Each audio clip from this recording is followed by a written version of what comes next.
That's it. There it is.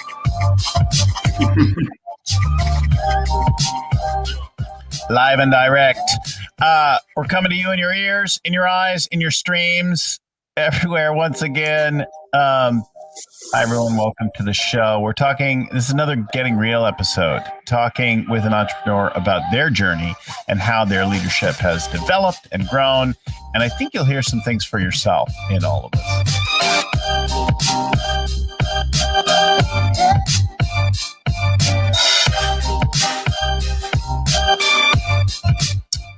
Hi, everyone. My name's Bill Gallagher. I'm the host of the show and your friendly neighborhood scaling coach. You can find hundreds of episodes like these with entrepreneurs, other coaches, the gurus and experts, the authors that make up the world of scaling up, all at scalingcoach.com.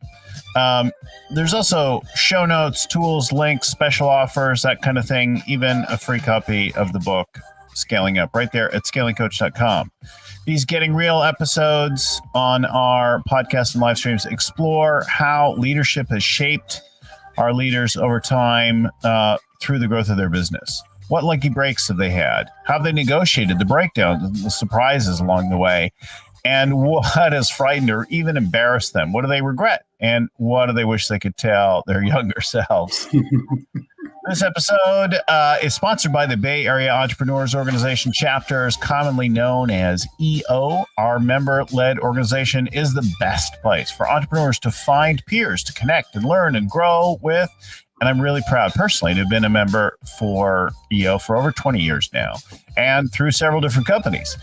The EO members in the Bay Area chapters are supported and connected to over 14,000 around the world, giving them access to a whole world of entrepreneurship.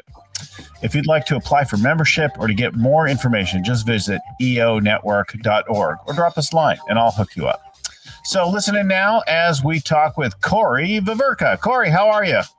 Great. How are you doing, Bill? I'm good. I like that we zoomed in there. Look a little scary there for a minute. So, Corey is in the Bay Area also, and you're currently president of the San Francisco chapter, right? That is correct. Yes. Took over in July and got another 6 months, and it's been a great journey so far. Yeah, not long to go now on the downslope. Yeah, a little bit. Yeah. So, I'm excited to have you on the show. I'd like you to tell a little bit about how did you first become an entrepreneur? What had you develop this affliction? And then we'll talk kind of about some of the lessons that you've had along the way. So first off, tell our listeners, viewers about the business and then go back to the beginning, right? Sure.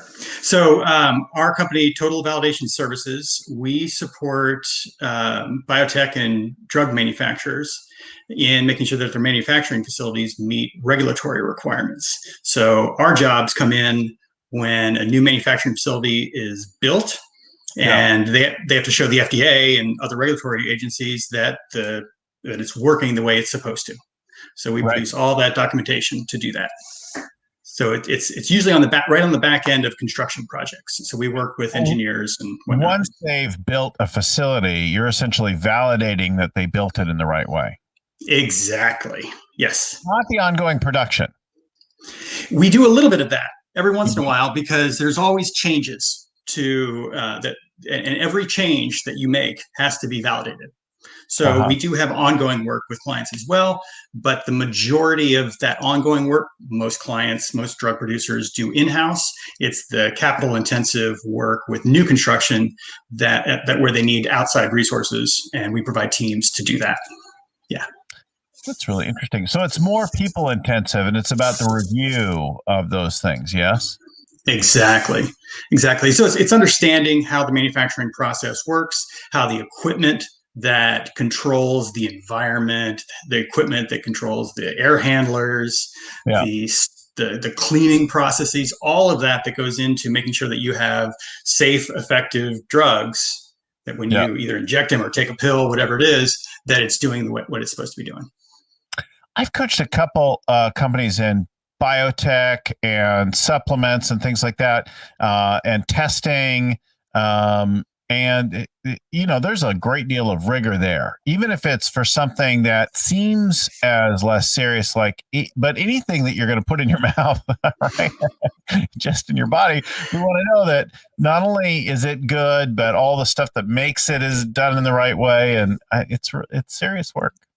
Many layers that go into it. Yes. So talk to us about where you grew up. How did you grow up? Where did you grow up? Like that kind of thing. And where do you think that this idea that you should be an entrepreneur hit you? So I grew up all over. My parents were academics, basically, and so we followed a lot of their academic pursuits. So I was born in St. Louis, moved to New York City. That's where my mom got her PhD at Columbia. We moved to Boston for a teaching job, moved to Kansas City for another teaching job, and then kind of settled in and around high school in Philadelphia, where my mom was teaching at Villanova University, which is where I ended up going. So that was always nice to go run over and say hi to mom every once in a while. I was an engineer out of going into school at Villanova, so I was a mechanical engineer. We didn't grow up with much. We were pretty shoestring growing up. So the growing up, I never really had an entrepreneurial bug. I knew I wanted to be more financially successful than my parents had been, because we really didn't have much. So I knew that was something that I wanted. But I was going in through kind of the engineering track. I was figuring, I had a little bit of social skills more than maybe some of the other engineers that I knew. So I was thinking more of like in terms of leadership. I felt I had good leadership skills, maybe a little bit of sales. One of my superpowers is woo, is being able to woo people. So I always felt that was where my career would go in terms of leadership and sales. So career winded through a little bit of engineering work with a big multinational engineering company.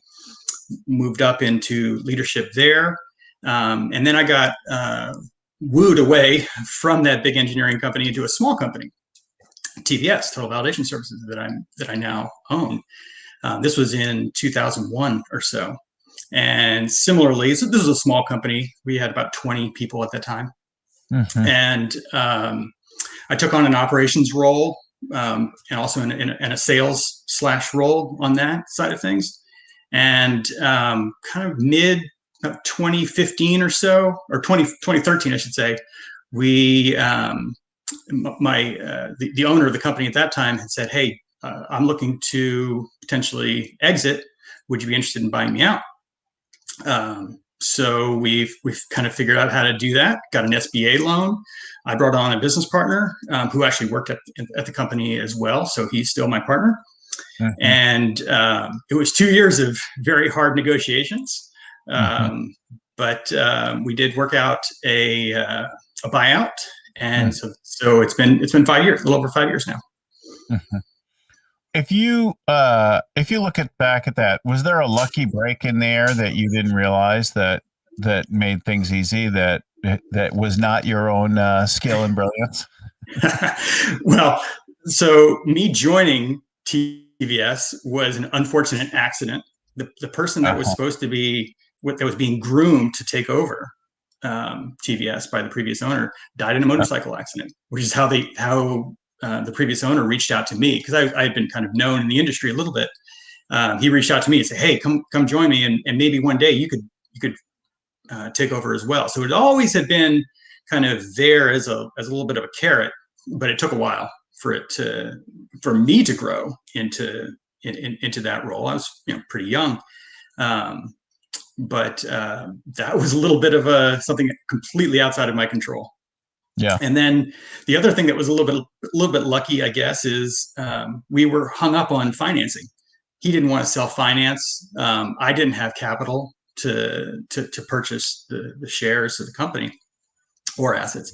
And I was just listening to sports radio, and there was a a commercial from Comerica Bank on we do SBA loans and help companies finance the purchase of companies. Like, oh wow, pick up the phone, and they were actually surprised that they got a lead out of a radio commercial. But that's how it all kind of started there. It's not interesting. That's great. And we think about the connection of all those things. So talk about the biggest challenge that you've had so far. Well, let's see. Certainly understanding the difference between leadership and ownership. And that was kind of a surprise because I had been kind of running the company in a lot of ways before. And moving into an ownership role, it surprised me the difference in just in terms of approach, because the buck now stops just with me, right? Before it was I'd make a mistake and okay, not a big deal. But the amplitude of decisions and the amplitude of the results really was surprising to me. There was a friend of mine actually had turned me on to EO when I was going through this buyout process, and he said he told me when you become an entrepreneur, life is magnified. Your highs are higher, your lows are lower, and I didn't quite get it until I kind of stepped into those shoes, and it's like it's crisis one day and then celebrations the next day, right? So that was certainly a surprise. Sure. Yeah. And what do you think has been your biggest mistake so far? Or embarrassment or humbling moment, right? Yeah, not keeping track of our expenses. That was like when we first came on, when we first took over, we had a big project that we were rolling through. Cash was being generated. Like, oh, this is great. We took everybody to Disneyland.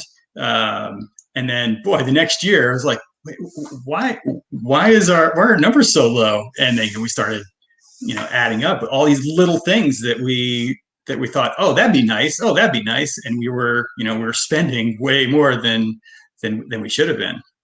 Mm-hmm. So that took a couple of years, and now we're doing a nice groove and doing the right thing, and our numbers are looking much better. So, but yeah.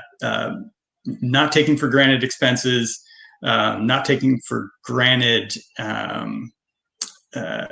revenue as well. We kind of coasted on making sure that, thinking that projects and our clients would be kind of keep on coming back, and there's a few mistakes there that we took a few things for granted on relationships with some of our clients. So won't make that mistake again.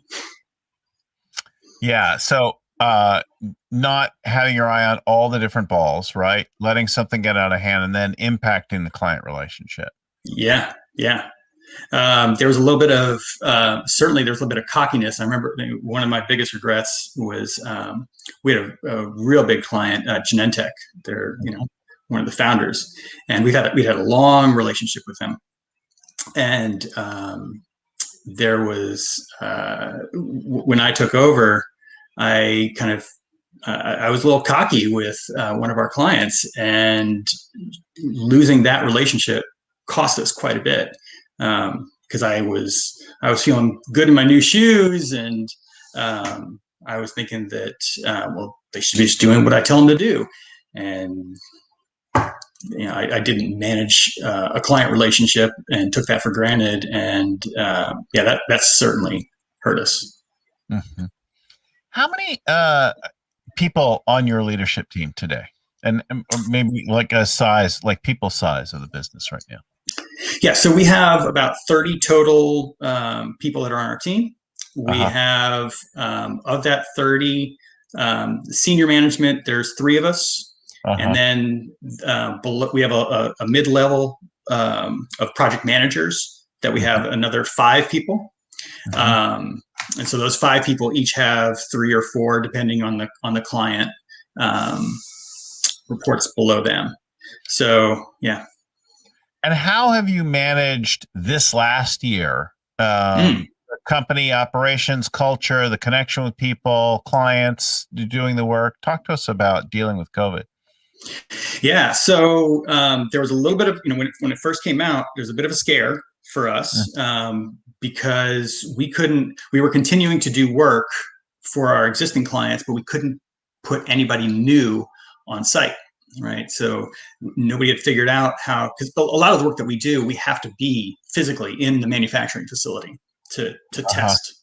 And we can do some of the work remotely, but a lot of it we have to do on site. So they had shut down bringing anybody new on in April, May timeframe or so. So we had to. There were a couple people that got put on the bench, and so that was. So then figuring out with our clients how to be safe, getting some of those protocols in place as our clients figured out their own protocols. Fitting into those protocols was a challenge. And then we've all gotten comfortable with Zoom in terms of the work that we do. In terms of our own team, we started giving, we did, since we couldn't have usually we have quarterly in-person meetings, right? So we moved to virtual meetings. We moved to sending gift baskets and little tchotchkes here and there to make people feel a little good, and did some hand delivering of those. That was nice, and that kept people engaged. We're going to be doing a virtual party here in the next few weeks as well for our team, and bringing in some entertainment and trying to keep people feeling engaged with what we're doing. We're trying, without being able to physically touch people, that part's hard.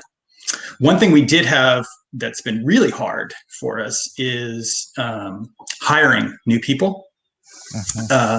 We have a way that we operate, right?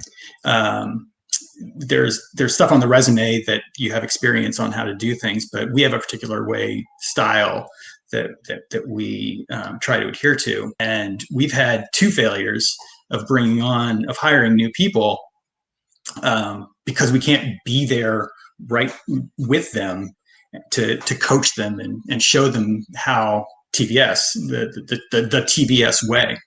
So this is interesting. So just to complete the picture and make sure I heard it right, you're hiring new people now, onboarding new people now without seeing them so much face to face, and then sending them to client sites.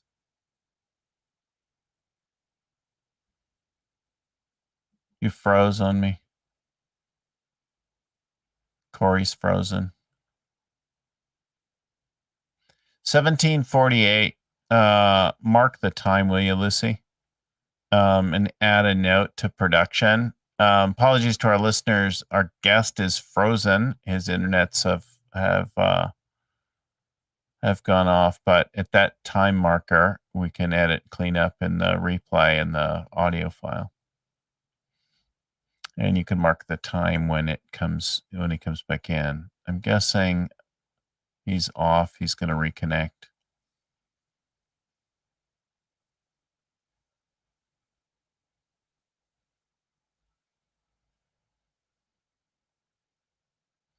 There should be like a pause and resume. Here he comes back in.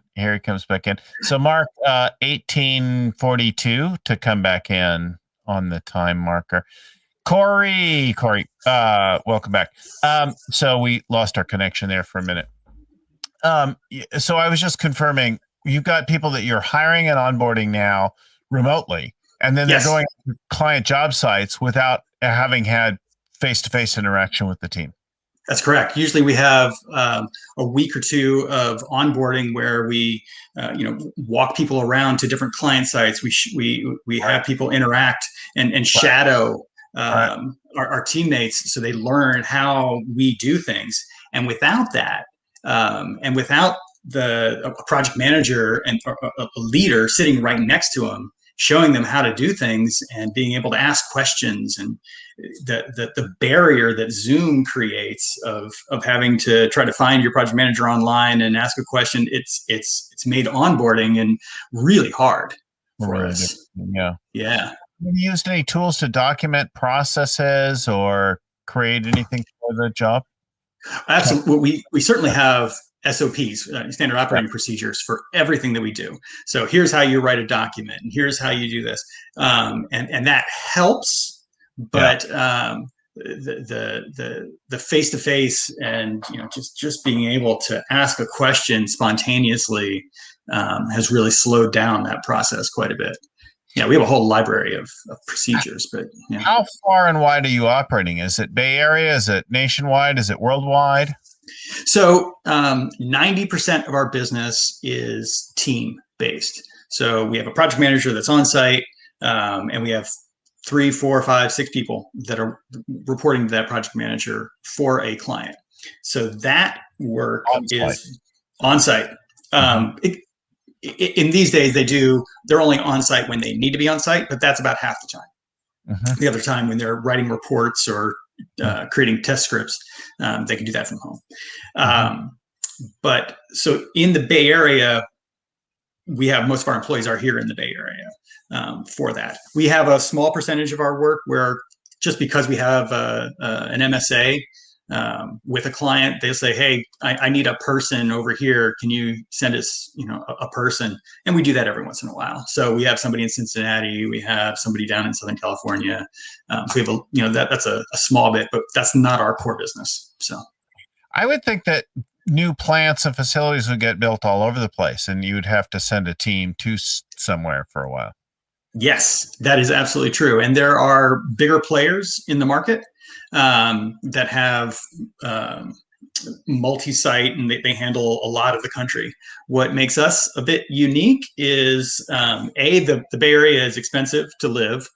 The bill rates are high, so it's actually harder for our people to support in Kansas or in Ohio at our bill rates. But then conversely, getting people from outside to come work here, the cost of living and travel costs, if you're trying to bring people in here, it becomes untenable.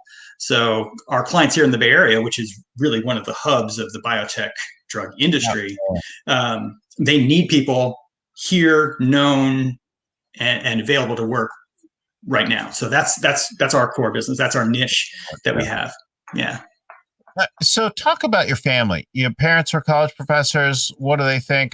Are they still alive? Yeah, they both are. They were. My mom was 20. My dad was 22 when I was born. So they were very young. So very proud, and I absolutely have a good relationship with them. But it's been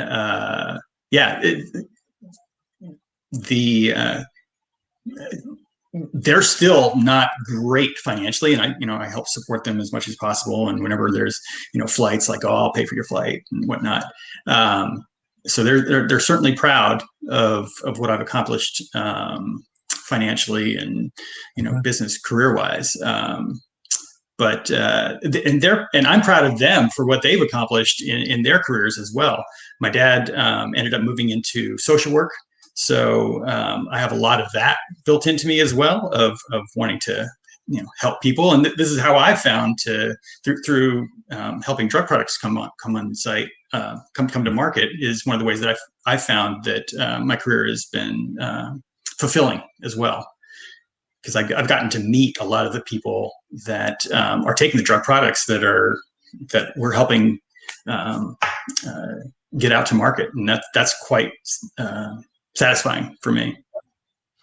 And then talk about the integration, your family and your work, your leadership.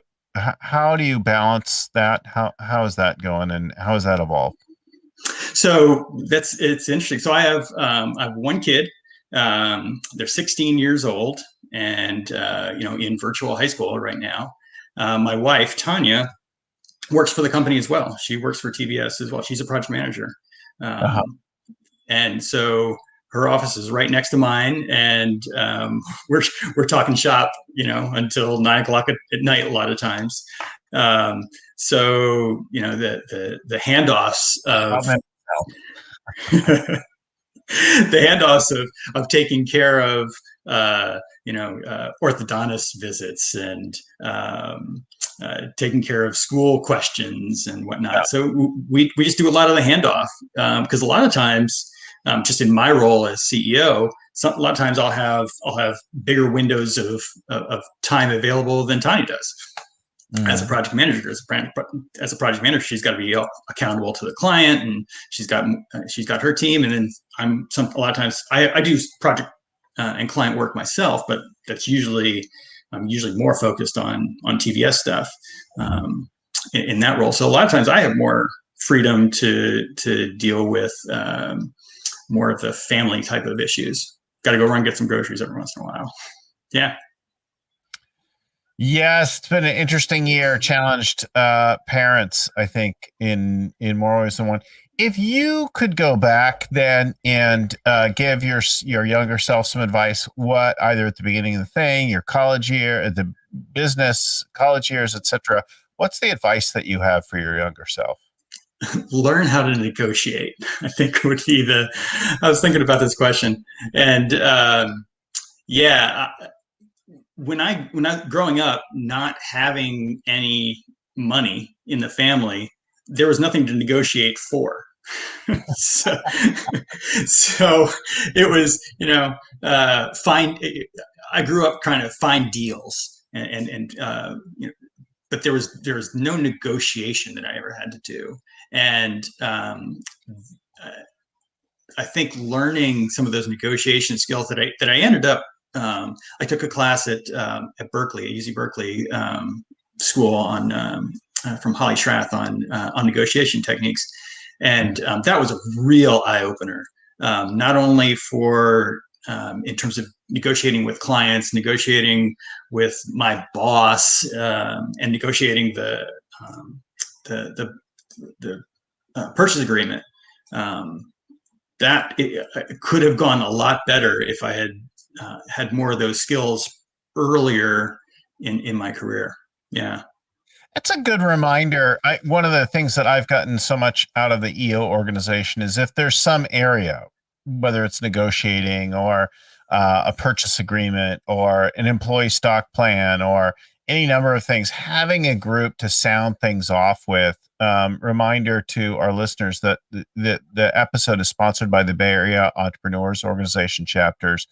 And we're known as EO there. This is a member-led organization that is a place for entrepreneurs to connect, learn, grow with each other, have some fun along the way, find somebody who shares their set of problems and perspective, and be able to navigate their growth as an entrepreneur. I've been a member of this organization for over 20 years now, through several different companies in a variety of leadership roles, both in the Bay Area and around the world. And I've gotten so much out of it. So I know that all of our members are then connected to all of the education and peer groups and then the broader network. We've got over 14,000 members around the world. That just opens up everything. I've got a shipment stuck in customs in Indonesia. I could find a friend in Indonesia who could help me figure out somebody to go unstick that shipment. My wife's visiting on a couple-day layover in Hong Kong. Let's see if there's something there for her to do and meet some interesting people. She had a fascinating evening. Or we need to make some new friends in one of the cities where we have a factory operation and a couple of suppliers in Jaipur in India. Boom, a whole network of people opens up. So wherever we are around the world, this huge network opens up who are immediately and instantly like connected and intimate and welcoming to us. If you'd like to get some more information or to apply to be a member, see if it's a fit for you, go to eonetwork.org and you'll find everything you need to find there. Let's talk then about what you're dealing with now. So where are you going from here? What are you driving towards? What's your BHAG or your biggest long-term goal? And how's that going? So one of the goals that I had set out was to expand throughout the West Coast. We've served clients in Portland that are basically offshoots of existing relationships that we have here in the Bay Area, and we've done work in San Diego. We've done projects in San Diego, done projects in LA, but we've never really set up an operation in another city on the West Coast. So one of the targets is to make that happen. And we just signed a master services agreement with a client in Seattle, which is actually an unserved market. There are no there's no validation companies that have offices really up in Seattle. So we're looking to use this project as an anchor to set up an operation up in Seattle. So having those two offices is certainly something that we're working towards in the next couple of years. And so I imagine you're thinking a lot about how do I export and replicate culture across multiple offices now versus in one geographic area. Absolutely. And without being able to travel and help set some of that up, and at least in the short term, this is going to be simply a project that we're doing for a client up there. But then as we get more freedom to travel, certainly thinking about finding the right leader to grow that office that we'll be able to share our culture, share the way that we operate, because we do a really good job, I think, of executing projects. There's a lot of our competitors provide bodies that staff aug, like an IT staffing company kind of model, where you give somebody one person, two people here, and you just give them a resume and they hire them for 6 months. And that's not what we do. We are. Yeah. So we've really nailed a lot of our tracking tools, a lot of our processes to fit specifically for capital projects. So that's the niche that we're really trying to fit and just execute the hell out of. That exporting that culture and those practices and those procedures to another site is certainly going to be a challenge. Yeah. And as you think about it, what's your main challenge in, like, personally as a leader in navigating this next period of growth? So it's going to be, so it's finding the right people. Yeah. That I can work with to groom to be that leader that shares those values, and then works with us if they're living in Seattle and running a team in Seattle, that they have the right skills that I can help culture to mimic a lot of what our core values are.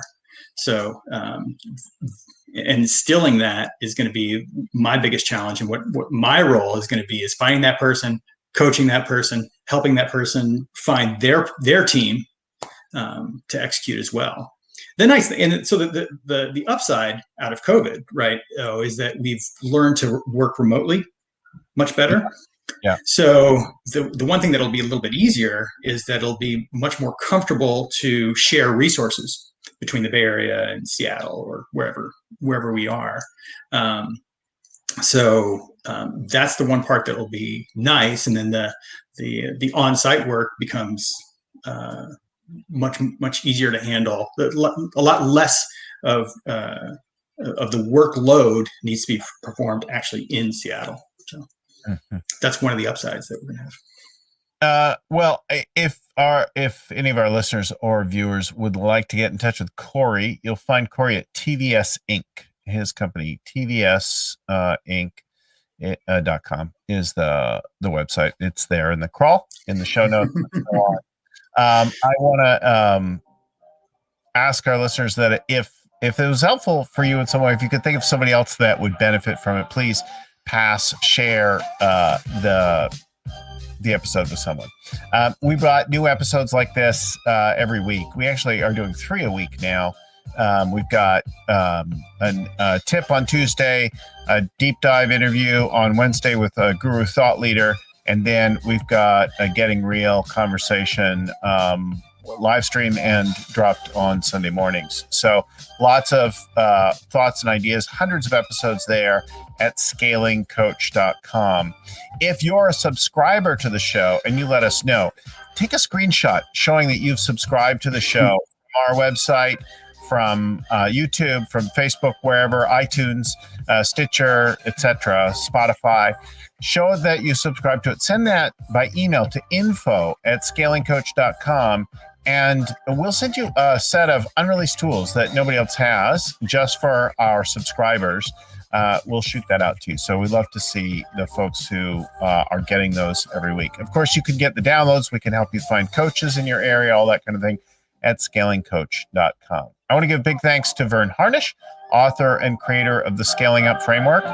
Our show is produced by Lucy Summers, who's there behind the scenes in our studio there, throwing up the things on the crawl and making notes and getting stuff ready. She gets our folks scheduled and prepared and all of that kind of thing for the show. The show's published out. The audio production is done by Albert Burge at Podfly Productions, and our show notes are written up by Ein Kudina and proofread by Tim McGowan. Thanks again to everyone. Thanks, Corey, for joining us and sharing a little bit of your world with us. We'll talk to you again next week. Keep scaling up.